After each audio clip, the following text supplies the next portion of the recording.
Sud Radio, mettez-vous d'accord, 10h30, 13h, Thierry Staner.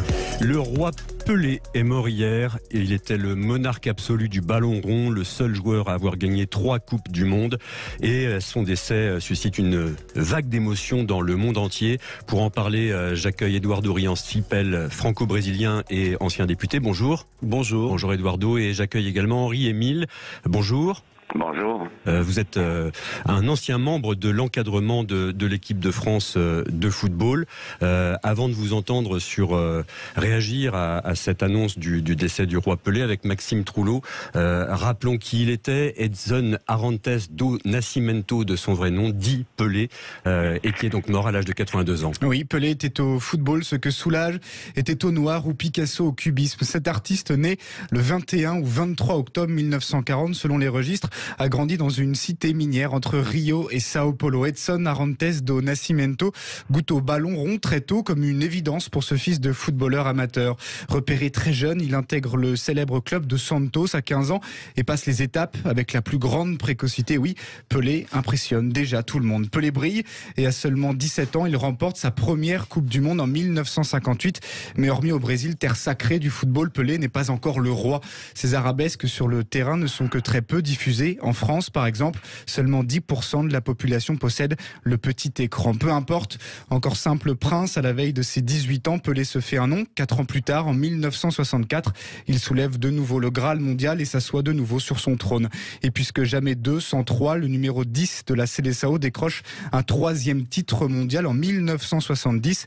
3 Coupes du Monde pour un seul joueur, un seul homme, et un record vieux de plus d'un demi-siècle qui perdure toujours. Sa légende, elle, est éternelle. Pelé n'était pas qu'un simple footballeur, il était une icône, celui qui réchauffe les cœurs quand tout va mal, celui qui redonne le sourire pour surmonter les épreuves de tout un pays frappé par la dictature militaire dans les années 60, 70 et 80. Emporté par une tumeur, Pelé sera enterré lundi au stade de Santos, là où il a bâti sa légende. 2 ans après la mort du gamin en or, Maradona, 6 après celle du prince d'Amsterdam, Johan Cruyff, c'était une autre page du football qui s'est tournée hier soir à Sao Paulo.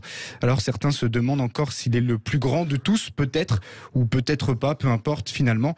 Aujourd'hui, Pelé est mort, alors vive le roi. Merci Maxime. Évidemment, l'émotion est immense au Brésil. Eduardo Riancipel, vous êtes franco-brésilien, je le rappelle. Le Lula, qui revient au pouvoir dans 2 jours, a écrit « Peu de Brésiliens ont porté le nom de notre pays aussi haut que lui ». Quels échos avez-vous du Brésil? Est-ce que vous avez pu parcourir les journaux et les unes? D'abord, j'ai un écho intérieur. J'ai grandi, je suis né avec Pelé, avec le mythe de Pelé, qui était un mythe vivant. Ce n'était pas une mythologie avec des héros de fiction imaginaire. C'était la réalité, c'était le réel, c'était le roi. Et comme vous le dites, le roi Pelé est mort, vive le roi Pelé, parce que désormais, il est éternel. L'émotion, elle est gigantesque, à la démesure et à la mesure de ce géant d'Amérique du Sud qu'est le Brésil, à la démesure et à la mesure aussi de l'immensité de Pelé, de ce roi qui était devenu effectivement le plus grand joueur de tous les temps, inatteignable, inégalable, celui qui a tout inventé en son temps. Il a réinventé le football. C'est comme si le football avait été créé par lui. Tout ce que nous voyons aujourd'hui dans le football moderne, la vision du jeu, c'est d'abord un homme à la vista, n'est-ce pas? C'est celui qui a inventé le numéro 10. Si on veut porter le numéro 10 aujourd'hui, c'est parce que par hasard, Pelé, en 1958 à la Coupe du Monde, quand il a 17 ans, il porte le numéro 10. Il n'est pas titulaire au départ et il finit par être le meilleur joueur. 2 buts en finale contre la Suède en 1958. Je rappelle qu'il y avait une demi-finale France-Brésil déjà, n'est-ce pas, en 1958, et que l'équipe de Pelé avait gagné. Et le 10 est devenu un symbole et désormais éternel comme signe du joueur stratège. Voilà, tous les Zidane l'ont voulu. Et puis c'est lui qui l'a inventé. Donc quand on regarde ce qu'avait fait Pelé sur le terrain, tous les gestes, les dribbles, il les a fait en premier, quasiment tous. On peut même voir aujourd'hui des vidéos sur les réseaux sociaux qui comparent Cristiano Ronaldo, Zidane, Ronaldo, tous les grands joueurs, Messi, à ce que faisait Pelé il y a plus de 50 ans. C'est tout à fait absurde. C'était un joueur du futur, en fait, Pelé. Et donc aujourd'hui, l'émotion, je parle avec les amis, même mon fils qui est né en France, mais à qui j'ai transmis, avait les larmes aux yeux, était triste hier. Et la tristesse, elle est immense, parce que c'est le premier grand Brésilien qui a donné une image universelle, mondiale, planétaire au Brésil, à travers le football. Un noir en plus, ce qui a de quoi rendre le pays très fier.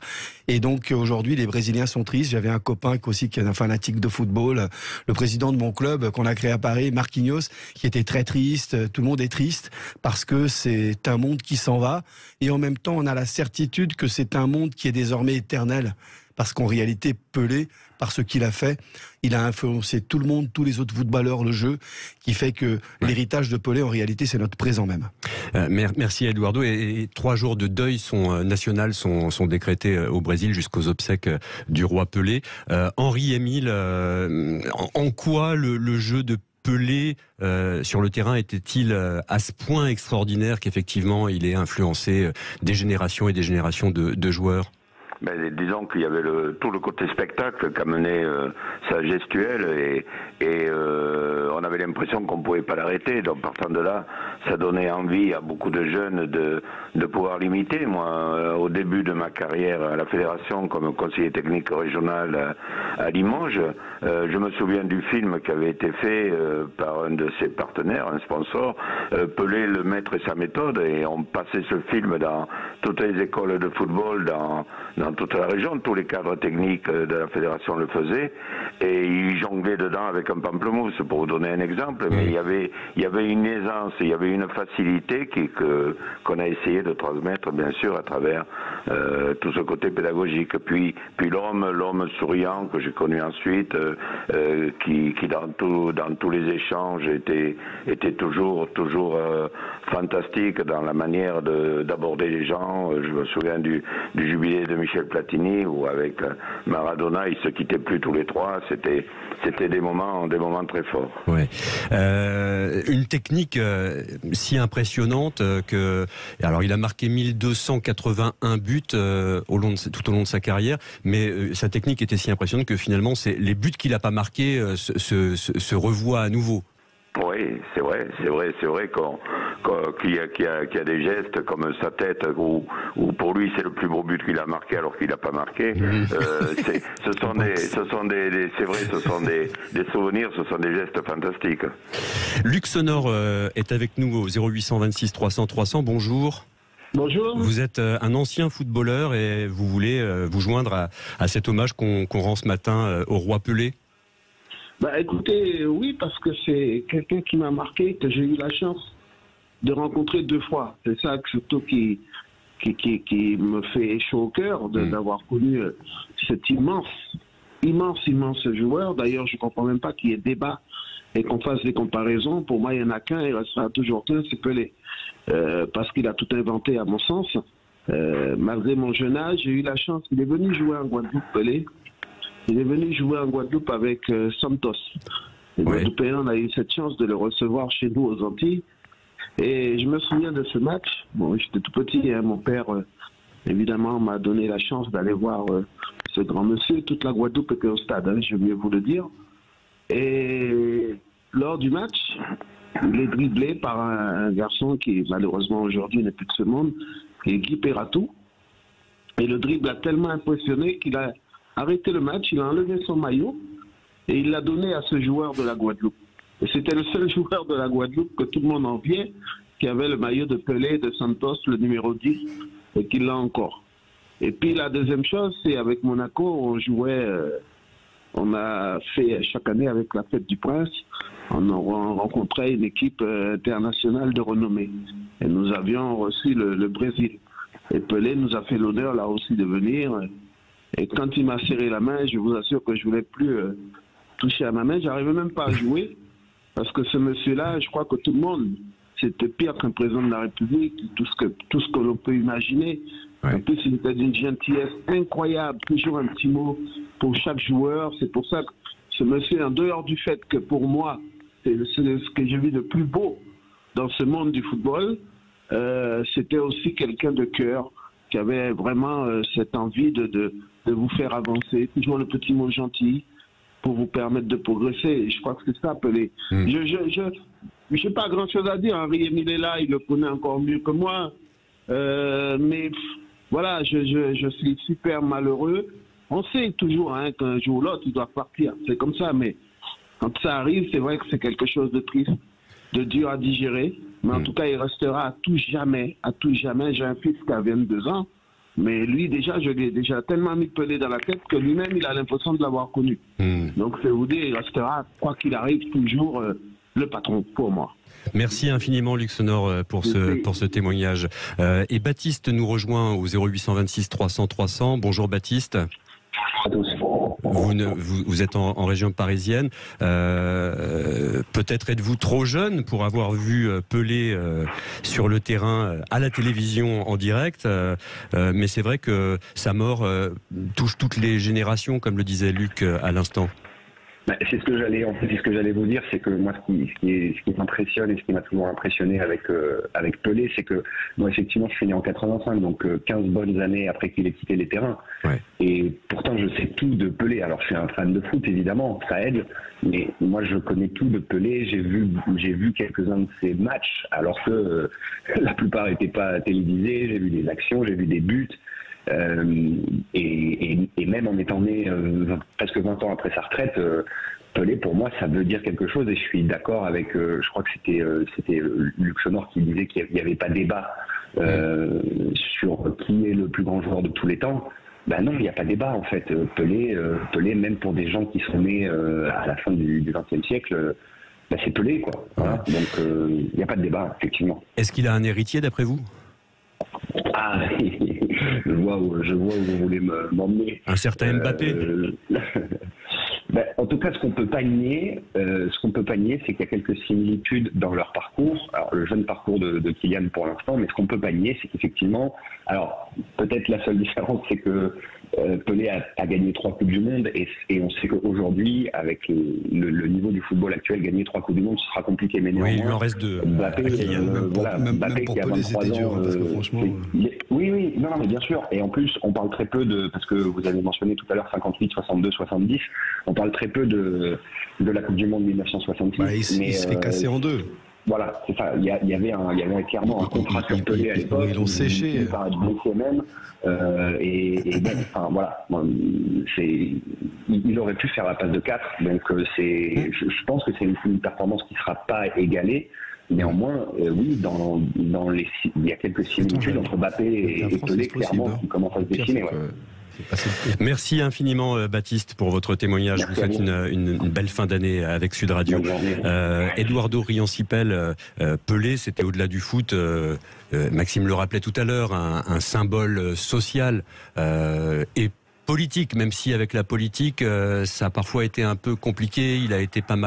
Son image a été pas mal récupérée par la junte militaire. Même si, faut rappeler qu'il a été ministre des Sports au Brésil dans les années 90. Oui. Donc c'est le foot et tout ce personnage complet autour. Je crois que Pelé étant le plus grand des plus grands, le roi des rois du football, et le football étant devenu le sport universel, emblème de plein de choses, il est à l'image de ce qu'est devenu le football dans le monde, quelque chose qui est universel, qui objectivement est regardé lorsqu'il s'agit d'une finale de Coupe du Monde par la moitié de l'humanité, où vous voyez sur les montagnes d'Afghanistan un petit garçon qui n'a rien porté, un maillot en plastique que son père lui a confectionné pour qu'il ait le maillot de Messi.